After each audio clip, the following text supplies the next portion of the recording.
Hello everyone, आपका स्वागत है हमारे यूट्यूब चैनल पे। जैसे कि हमने लास्ट वीडियो में हमने देख लिया था कि हमारा जो इनकम टैक्स का रिफंड अगर हमारे अकाउंट में नहीं आता है तो उसको कैसे कैसे हमें उसको रिफंड के रिगार्डिंग क्या क्या प्रोसेस करनी चाहिए थी। उसमें तीन चार स्टेप हमने लास्ट वीडियो में देख लिए थे। बाकी बस एक आखिरी स्टेप है आपका जो कि हमें देखना है, क्योंकि लास्ट वीडियो में हमने इसलिए नहीं देख पाए थे क्योंकि हमारा बैंक वैलिडेट नहीं था, क्योंकि बैंक का ही एरर था। जो मेन आपका जो इनकम टैक्स का रिफंड नहीं आता वो मेन आपका बैंक का ही एरर होता है।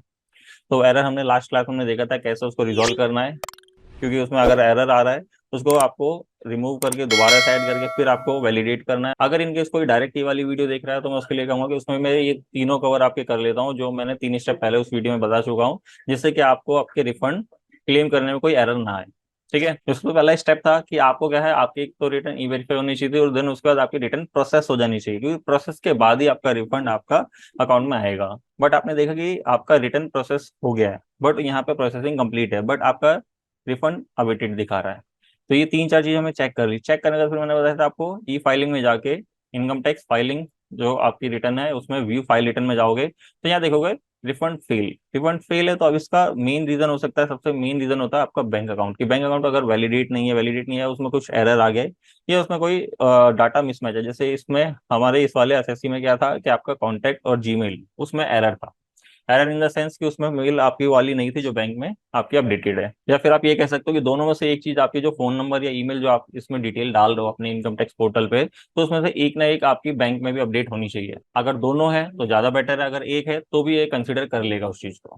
ठीक है, तो हमने लास्ट क्लास में देखा था कि हमें कैसे अपना बैंक को ऐड करना है। तो मैं आपको दोबारा दिखा देता हूँ क्योंकि उसका स्टेटस हमें देखना बहुत जरूरी है। तो हमें कहाँ जाना है, अपनी प्रोफाइल में, या वरना हम डैशबोर्ड से सीधा जा सकते थे। तो मैं माई प्रोफाइल में जाके आपको दिखाऊंगा कि यहाँ पे माई बैंक अकाउंट। तो यहाँ देखिए जो हमने बैंक अकाउंट ऐड करे थे वो दोनों के दोनों पूरे ग्रीन है, मतलब वैलिडेट है। एंड देन इसमें से हमें बस सेलेक्ट करना है कि इसमें कि किसको नॉमिनेट करें फॉर द रिफंड के लिए। तो इनमें से मैं देखो एक चीज और इसमें क्लियर करना चाहूंगा, क्योंकि देखो नॉर्मली आप करंट अकाउंट के साथ कोई बिजनेस चलता है या सेविंग चलता है, आप जो भी दोनों में से प्रेफर करते हो दोनों में रिफंड आ जाएगा आसानी से। बट कभी कभार क्या होता है, पोर्टल का एक एरर आता है कि जो आपका करंट अकाउंट होता है, क्योंकि देखो उसमें अगर आप प्रोप्राइटर हो तो आपको नॉर्मली आपके जो सिंगल है पर्सन की डिटेल आपकी सारी जा आपके पैन पे ही जा रहा होगा सारी डिटेल। बट जब भी वो एक एरर देता है कि बैंक जो नेम है आपका, वो क्या चीज है जी, आपका वो ट्रेड नेम के ऊपर होता है बट सारे डॉक्यूमेंट आपके ही लगे होते हैं।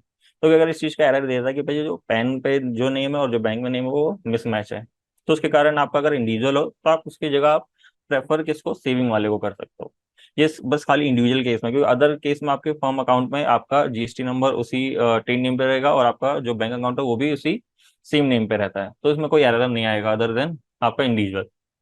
तो इंडिविजुअल के केस में ऐसा एरर आ सकता है, तो आप इस एरर को कैसे रिजोल्व कर सकते हो, या आप उसको प्रेफर सेविंग को कर दो, या फिर आपका करंट वाले में अगर नहीं एरर दे रहा तो आप दोनों में से किसी को प्रेफर कर सकते हो। तो आई होप ये चीज आपको क्लियर हो गई होगी अगर आप रिफंड जिसमें भी क्लेम करने के लिए इसको नॉमिनेट करते हो।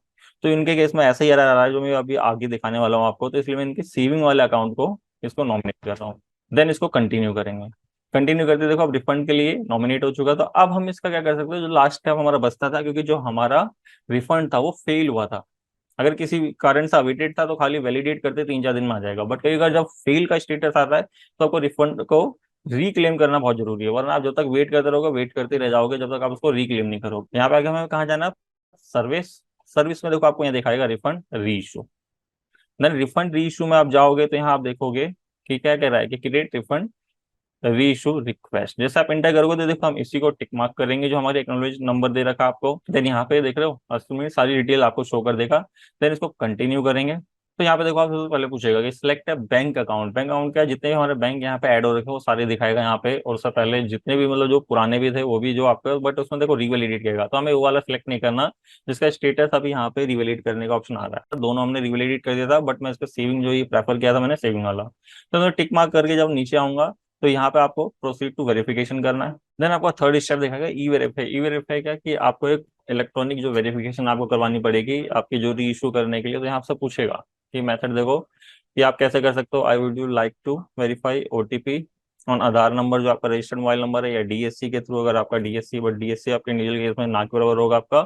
देन नेट बैंकिंग ऐसा करके ऑप्शन दे रखेगा, तो आपको इनमें से कोई भी एक ऑप्शन सेलेक्ट करना है। जैसे मैंने आधार ओटीपी आपका सेलेक्ट करा है। देन इसको कंटिन्यू करेंगे। कंटिन्यू करते हैं पूछेगा तो इस पे आपको चेक बॉक्स पे टिक मार्क करना है आपको। देन यहाँ पे जनरेट करना है, तो पे एक ओटीपी जाएगा, वो ओटीपी यहाँ पे फिल करेंगे। देन उसके बाद आपकी आगे की प्रोसेस कंप्लीट करेंगे हम उसके बाद। तो यहाँ पे हम ओटीपी फिल करके इसको वैलिडेट करेंगे। वैलिडेट करते ही देखो यहाँ पे क्या करा कि उसने मेथड वेरीफाई हुआ और यहाँ पे आके सबमिट सक्सेसफुली आपकी रिक्वेस्ट जनरेट कर दी उसने। यहाँ पे आप देख सकते हो कि व्यू रिफंड फाइल रिक्वेस्ट आपकी, देन आप इस पर क्लिक करोगे तो यहाँ पे उसने बोले कि रिक्वेस्ट सबमिटेड। बस रिक्वेस्ट अप्रूव जैसे होती है आपका रिफंड आपके 1-2 दिन के अंदर आपका, या 1-2 दिन या 3 से 4 दिन के अंदर आपके अकाउंट में क्रेडिट हो जाएगा। तो इस वीडियो में हमने देखा कि हमें कैसे अपने रिफंड को री इशू कैसे करना है और उसकी रिक्वेस्ट कैसे जनरेट करनी है। तो आप ऐसे ही स्टेप फॉलो करके वन बाय वन आपका अगर रिफंड इनकेस नहीं आ रहा है तो आप उसको रिफंड को क्लेम कर सकते हो। वरना अगर इनकेस कोई एरर है तो आप हमें कमेंट सेक्शन में वो आप कमेंट डाल सकते हो। देन उसके रिगार्डिंग अगर कुछ ऐसा इशू होगा तो मैं उसके रिगार्डिंग नेक्स्ट वीडियो आपके लिए लेके आऊंगा। एक चीज मैं आपको और बताना चाहूंगा कि अपना रिफंड कैसे चेक कर सकते हो। तो देखो पोर्टल से लॉगिन करने में देखिए सारी चीजें उसको, अगर इनकेस नहीं आ रहा तो ये सारे स्टेप करने हैं। बट इनकेस आपको पता है कि आपको कोई एरर नहीं है, सब चीज वैलिडेट है, तो आपको क्या है विदाउट लॉगिन भी, जैसे ज्यादातर लोग क्या होते हैं कि वो किसी प्रोफेशनल अपनी आईटीआर भरवाते हैं, अगर इनकेस उनको अपना रिफंड चेक करना होता है वो बार बार अपने प्रोफेशनल को बोलते हैं, वो अपना रिफंड खुद भी चेक कर सकते हैं। तो उसके लिए मैं एक पॉइंट बताना चाहूंगा आपको कि जैसे आपका जो भी पेन हो आप उसको सर्च कर लीजिए और आप कहाँ जाइए, आपको मैं एक बार इसको लॉग आउट कर देता हूँ उसके बाद दिखाता हूँ आपको। तो आप होम पेज पे आके आप स्क्रॉल करके जब यहाँ इस टैब से नीचे आओगे तो यहाँ पे आपको दिखाएगा कि know your refund status. Then यहाँ आके आपको कुछ नहीं करना है, अपना पैन नंबर बताना है, देन यहाँ पे असेसमेंट ईयर आपको सेलेक्ट करना है, देन यहाँ पे कोई भी एक मोबाइल नंबर आपको यहाँ फिल कर देना है जिसपे एक ओटीपी आएगा जिससे वो वेरीफाई करके आप अपने रिफंड का स्टेटस देख सकते हो। देन यहाँ पे एक ओटीपी आएगा, वो ओटीपी को आप फिल करोगे, देन इसको ओटीपी डालने के बाद कंटिन्यू करोगे तो देखो यहाँ पे क्या आएगा कि send to refund banker SBI. तो देखो अभी ये दिखा रहा है कि आपका जो रिफंड आपका जो आपका मतलब आपके अकाउंट में आएगा वो कहाँ, एसबीआई जो बैंकर है वो आपको रिफंड मतलब आपके अकाउंट में क्रेडिट करेगा। बट अगर इन केस आपका रिफंड प्रोसेस हो चुका होगा तो यहाँ पे स्टेटस आ जाएगा कि आपका रिफंड प्रोसेस मतलब कंप्लीट हो चुका है।